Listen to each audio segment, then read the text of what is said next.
Oh, good evening, world. Hey, I was talking to a buddy of mine the other day, and he was telling me, he's like, "Hey, man, why don't you tell more stories from the military?" And I was thinking, man, some of that stuff was, you know what? It was all my past. I'm not that same person anymore, but not everything that I did was I don't know, still sin, but it's a story of my life. So some of it's pretty funny. So I was in Iraq. I think it was the third time I was in Iraq. Maybe it was the fourth. Anyways, it was the fourth time I was in Iraq, and we were at this cop down by down in the river basin of the Euphrates,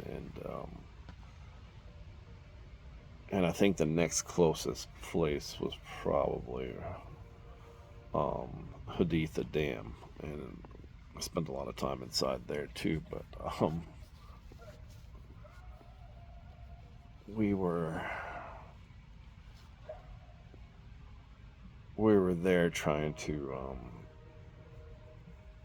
They had a lot of problems with the roadway. It was up on a steep embankment up on this plateau, and they were having a problem in the rainy season getting their vehicles up and down up there. So it was a high point, and you could see quite a ways. And there was a little village down closer to the river, and we were up there, and man, I don't even remember what birthday it was because I don't remember really celebrating my birthday, even when I was younger. We just didn't do that in our family. It was just another day. I mean, somebody would say happy birthday, of course, and you might get a hug or a kiss and maybe a dessert.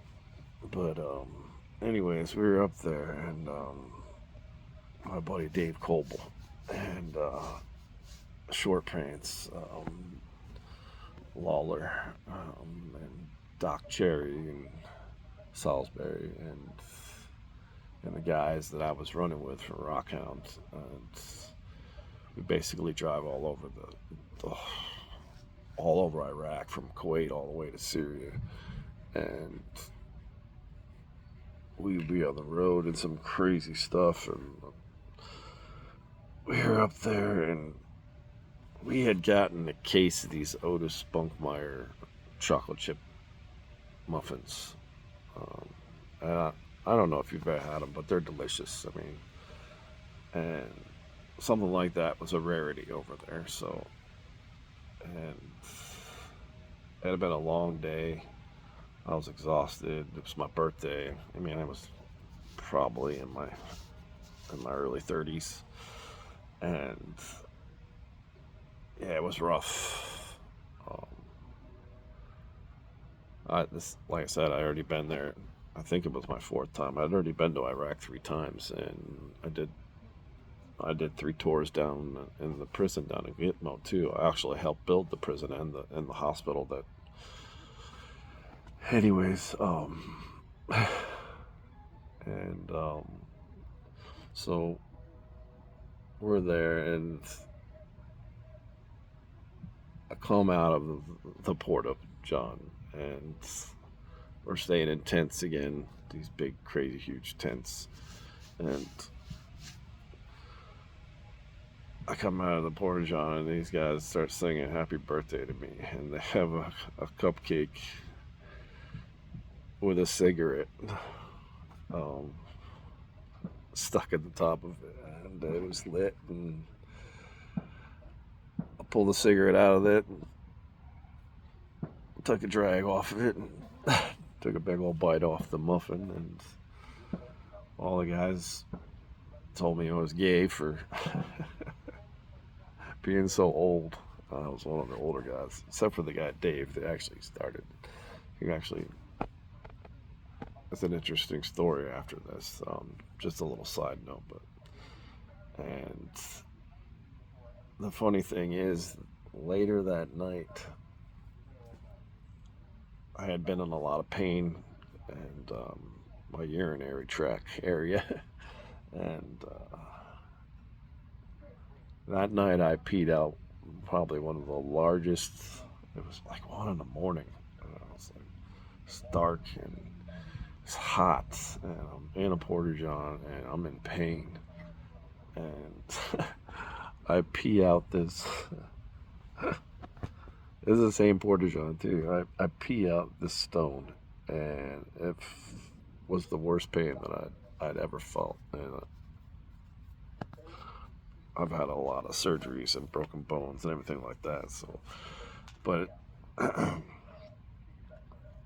I screamed so loud, and when I finally came out of the porta john, because basically they were saying what's going on, and they were calling me out. I came out and I had like 7 guns pointed at me, guys standing around in their underwear. You could see the react force coming, or you could hear them coming.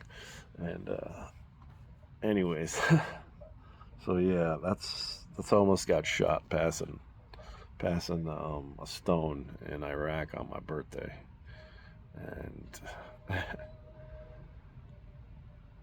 I love all those guys. I miss them. And side note, before I go to Iraq, I had knee surgery, and they had removed all the cartilage, and they had actually repaired my tendon that goes over top of the kneecap, with splitting off half of my quad tendon and wrapping it over it, so it's still really tight. But I've been down and out for almost 3 months, and nah, it wasn't that long. Maybe it was that long.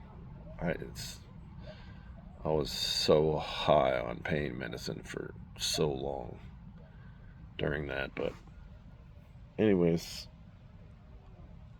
I get back to the shop. I'm still walking with a knee brace and a crutch, and Master Chief comes up to me in the parking lot and he goes, "Hey, can you drive?" And I was like, "Yeah, I can drive." He's like, "Can you drive a stick shift?" And I was like, "Master Chief, I can drive anything with wheels." He's like, "I know you can. Congratulations, you're the new commanding officer of the Rockhound team." And he goes, "Go in and talk to your chief." Anyways, so I go in and sorry, my son came out. So I go in and talk to my chief, and he goes, "Yeah, you're gonna run this special team of basically tractor trailer drivers in Iraq in the dark with night vision, and we're not going to give you any equipment operators. We're just going to give you whatever we had left." And we trained them, and we've been training them for the last 2 weeks to drive in Iraq. And I asked, "Well, what are we driving?" And they said Paystars. And all the old Paystars with the 13-speed Road Ranger, and the modified wet kit on it, so we could do rear dump trailers. And anyways, and nobody that knows how to drive stick. They were just training them on automatics on how to navigate the tractor trailer. But they gave me 2 EOs, equipment operator second classes actually. One was Joe Lawler. We called him Short Pants, a little short Irish guy from Iowa, red hair, burnt instantly, and was always smelling of sunblock because he was just white. He was a ginger. And this story is actually getting really long. Anyways, and they gave me um, an EO2 cobble, and he didn't stay EO2 very long, but he wasn't. He hadn't been a SEABEE in battalion for more than a couple weeks, and he hadn't been a SEABEE for more than like a year. Like, he was a musician, sing the national anthem in a bunch of different languages, sing Italian opera, play any instrument you possibly can. And he was much older than me. And I never asked how old, but I knew it was much older because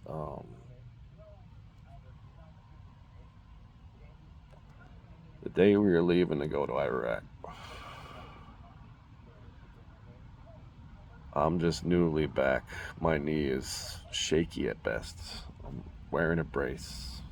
I'm getting ready to go back to Iraq, hopefully for the last time, because my body can't take it anymore. But I meet Dave Coble,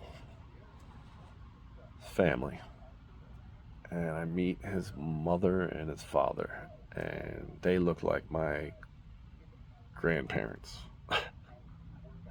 like my great grandparents. And I just remember his mom asking me to keep her boys safe and bring them home alive. And I looked at him, and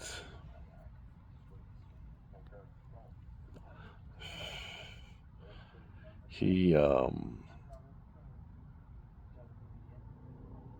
looked at him and I said, I can't promise you that I'll bring them home alive, but you can at least feel safe in the fact that this is my fourth tour and I haven't lost anybody yet. And she says I couldn't ask for more and gave me a big hug, and his father shook my hand. And still to this day,